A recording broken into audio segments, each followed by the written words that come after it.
So here we have the Nissan Juke Techno Automatic on a 66 plate. I'm going to start off by showing you around the outside of the car, and then we'll hop in and run through some controls on the inside. But from the outside you can see it's a 5-door car with alloy wheels and tinted windows. Let's start off inside the boot and then work our way around the rest of the car from there. So as we approach the boot, you'll see we have plenty of boot space, as well as that 60/40 split folding rear seat. And then should you need even more space, this tray will lift up and remove if you want it to. And as you can see, there's a lot of extra space underneath that section.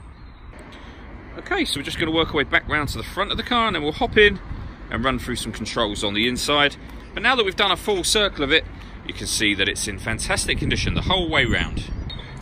Just briefly before we climb in, I think it's well worth seeing the interior from this exterior point of view. You get full leather seats, as you can see. There's plenty to run through on the dashboard, so let's hop in and we'll do that right now. Okay, so now that we're inside the car, we're going to start with the dials. On the left-hand side, we have the rev counter, and on the right-hand side, the speedometer. In the middle, you can see the P to show that this car is in park at the moment. Whatever gear you put the car in will show up there, as you can see from the display. Above that, you can see the total miles on this car, which are 7,628, and we've also got the fuel gauge and coolant temperature gauges displayed there as well.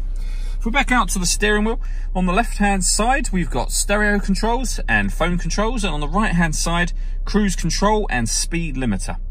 Over in the centre, we have the main touchscreen radio for the car. So you can see this car's got FM radio. It also has AM and DAB as well. If you want to listen to your own music, you can do. You can do that via the CD player. We've also got auxiliary and USB inputs as well. And once you've paired up your phone, which is done just here, not only will you be able to make and receive phone calls, but you'll be able to stream your music wirelessly using the Bluetooth audio feature as well.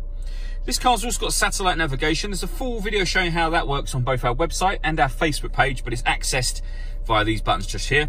And it has a 360 parking camera. If we pop the car into reverse, you've got the reverse camera there. You can see the rear bumper of the car and guidelines showing you what direction the car is headed in relation to the image that you see. And on the left-hand side, we have a bird's eye view image of the car in the exact space that it's parked in at the moment.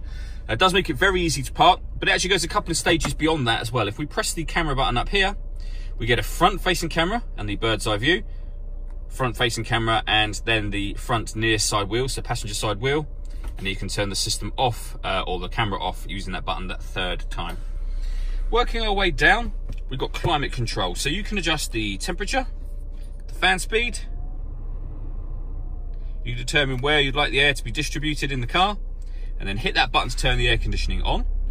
Or you can push that one in and you'll be putting the car on auto. So it will now maintain 21.5 degrees by taking control of the fan speed for you. And you can override that at any point in time you wish to. This screen also doubles up as the driver mode screen. If I press D mode, you'll see the buttons have all changed and the display has now changed as well. You can put the car in normal, sport or eco mode. Whatever mode you put it in, you are changing the engine, the gearbox, the steering and the climate control. So on sport mode, the car will rev higher, the steering will be firmer than it would be on normal, for example. Below that section, we've got the auxiliary and USB inputs. We have a 12-volt charging socket on that side, the fully automatic gearbox, and then underneath the central armrest just here, driver and passenger heated seats. All that leaves me to say is thank you for taking the time to watch this video. If you'd like to come and see the car in person and have a test drive, please feel free to call any of our MJA sites. We'd love to hear from you soon.